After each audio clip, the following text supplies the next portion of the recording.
সুনন্দা, সেদিনও ছিল এরকমই এক বসন্ত। দিন শুরু হয়েছিল এই গানে, নীল দিগন্তে ওই সুরের আগুন লাগলো। গলায় ছিল পলাশের মালা, আনন্দের মাধুরীতে ভেসে গিয়েছিল আমার মন প্রাণ। তারপর একের পর এক আরো কত বসন্তের গান। দুপুরবেলায় তুমি বিভোর ছিলে বাউলের গানে, হৃদ মাঝারে রাখবো ছেড়ে দেব না। আমি তন্ময় হয়ে শুনছিলাম তোমার গলায় লাল পাহাড়ির দেশে যা, রাঙামাটির দেশে যা। তোমার সাথে আমিও হারিয়ে গিয়েছিলাম সেই বসন্তে রাঙামাটির দেশে। মাঝখানে পেরিয়ে গেছে অনেকগুলো বছর। পথ দুর্ঘটনায় অচেতন হয়ে দীর্ঘদিন হাসপাতালের বিছানায় তোমার আশায় প্রহর গুনেছি। কোমর থেকে নিম্নাঙ্গ অচল। সুনন্দা, আজ আমার বসন্ত আসে জানলা দিয়ে এক চিলতে দূরের আকাশে। বসন্তের বসন্তের নানান রকম রং। সুনন্দা, সেদিনও ছিল এরকমই এক বসন্ত।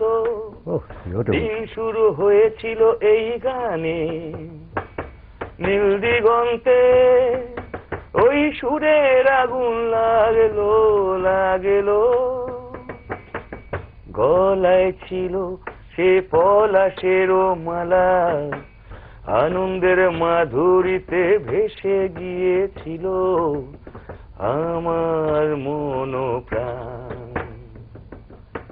তারপর একের পর এক আরো কত বসন্তের গান।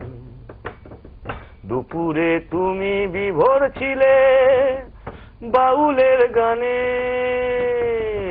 হৃদ মাঝারে রাখবো ছেড়ে দেব না আমি, হৃদ মাঝারে রাখবো ছেড়ে দেব না। সুনন্দা,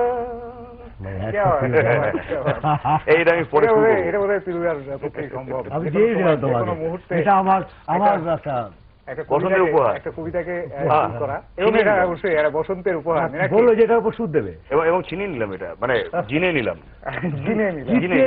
জিতে একদম। সত্যি সত্যি এরকম ভাবেই কিন্তু বসন্তে কবিকে ডাক দেওয়া হয়, আর কবি ডাক দেন সুরকে।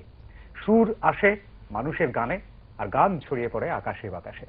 বসন্তের তো এটাই মাদকতা, এটাই মাধুরী। আমরা একটু আবার মীনাক্ষীর কাছে চলে যাব। একটু গান আবারও বনশ্রুতির গলায় শুনতে ইচ্ছে করছে। মীনাক্ষী।